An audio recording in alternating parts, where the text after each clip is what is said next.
Morning, guys. Another glorious day in the service of the Empire here in central Illinois. Thank God we finally got a little rain last night. I haven't had any measurable rain for over a month and a half. They're flooding in Iowa. They're flooding south of me, and the dust is blowing where I'm at. So got right at 2 inches last night with a lot of thunder and some wind. Not real bad. Could have been a whole lot worse. So cooler today. Maybe I can open the house up. Maybe I can't. Once I've got it cooled down, I guess why bother? But this is what we're kind of doing. I've been really dragging my leg here on doing stuff. Just really not interested in anything with the heat and trying to get other things done. Finally got a paint contractor to do the house and waiting for the regular contractor to come fix the house. So that's where we're at on this. But anyhow, I just picked this up, the standard gauge car. I think it's a 419 off of eBay. Didn't give a whole lot for it. The trucks were absolutely fantastic. I almost, either I got the trucks for free or I got the body for free. But anyway you look at it, I was well pleased with the purchase. But I've always wanted to turn it into an interurban. I've seen other guys that have done it, and I've got a couple of Mike Trainhouse trolley motors, and that's what I'm using. But I'm going to ask you guys something. Maybe somebody will know what the problem is here. If you see this, you can see that that sits way down low. If I leave that like that and set it on the track, the motor drags the third rail, which gives you an immediate short. But I can take and put it up like this, and I can put a wedge behind that, and then it will run. It will run without shorting out, but I don't feel like it gets as much traction as it should get. Now, that's what I've done with the power unit on this one. And I've got a set of 3 rivet trucks to replace the back one so that they're a matching set if and when I ever do this. But it doesn't run bad. They're not exactly, while the motor units themselves are heavy, that car is heavy, and it doesn't pull it quite the way I would like it. Like I say, it's not bad, and maybe it would get better as I used it more. But I'll show you what we've got. We'll give it a spin around the track, hopefully.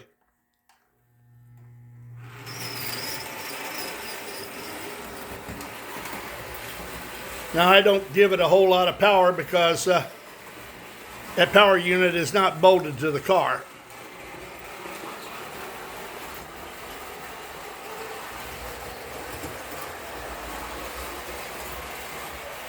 It's a quiet running thing.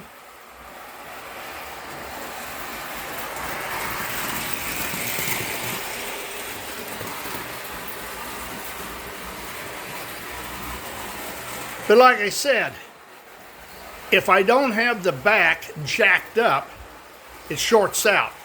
Now I'm missing something here because I know that Mike's Trainhouse would not, the way this thing was set out. Now I'll show you what I've done to it. Easy peasy here.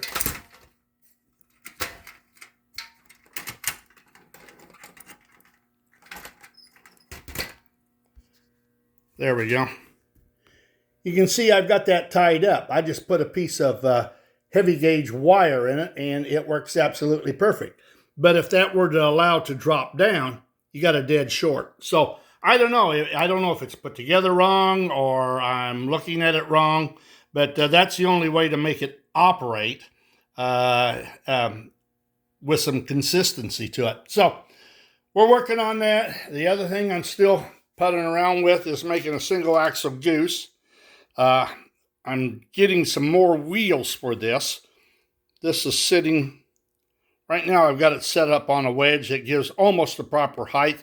I need a 1/4 inch, so I'll be going to the hardware store and get me a 1/4 inch, and my chop saw will cut it to size, and we'll see how it goes. It It sits absolutely perfect back there on the wheels on the frame, which I would scoop out just a little bit so it's not touching. And then we can secure, I think what I can do is, or I'm going to try and do, is drill into the laminations, thread them, and then that way I can bolt the top of the motor right to the bottom of the the truck bed. So we'll see what happens. All of it's a work in process. I'm in no big hurry to do anything. I start on something and then find out that I don't have the. In fact, I'm waiting for wheels that I got off of eBay. These are Pride Line wheels that came with it, but they're bigger than some of the other stuff that I've got, and I drilled them and set them up on my drill press, drilled them and then tapped them for 440, and I'm using 440 set screws to attach it to the wheel. The other side is a template, which I did the same thing. I soldered an axle collar to the back of it, but the outside diameter is smaller than the Pride Lines, and I do want it to go up a little bit. The only other thing that I could do is drill out the frame and make it the right size for standard gauge axles. I could do that. It's almost drilled out that size anyhow. Now he's got brass bearings, but let's face it, we've seen some of the early stuff that Lionel had, and they didn't use brass bearings. They just ran it through the plate. So I could either put brass bearings in it, or I could just use the raw steel. Either way, it would work. I just don't know if I want to cut that out, and then I'd have to rebore the gear and various other things.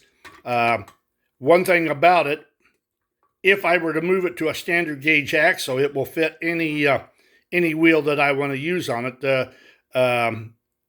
The holes could be drilled out to accommodate that axle. The axle that I've got on it now is much smaller. So if I want to use a bigger wheel that's already made, I've already got a hole that is too big for the axle. So that causes other problems. But anyhow, that's what we're up to. I think this thing shows great potential, but I didn't realize that they were as complicated as they were on the inside. There's one layer after another of material that would probably have to be taken out when you stripped it and paint it and put it back together. Probably a lot of tabs bent. I'd like to take the front and put a regular, like a 3-window front end on it, like Crawley's had. So more work. We'll just have to see. It's it's going to be a job if I should go ahead and do it. So, all right, guys, I hope wherever you're at, it's not too hot. I hope you're not under 6 feet of water. And if you are, send a little of it my way. I would greatly appreciate it. Y'all have a good weekend. We'll talk with you later. Toodaloo.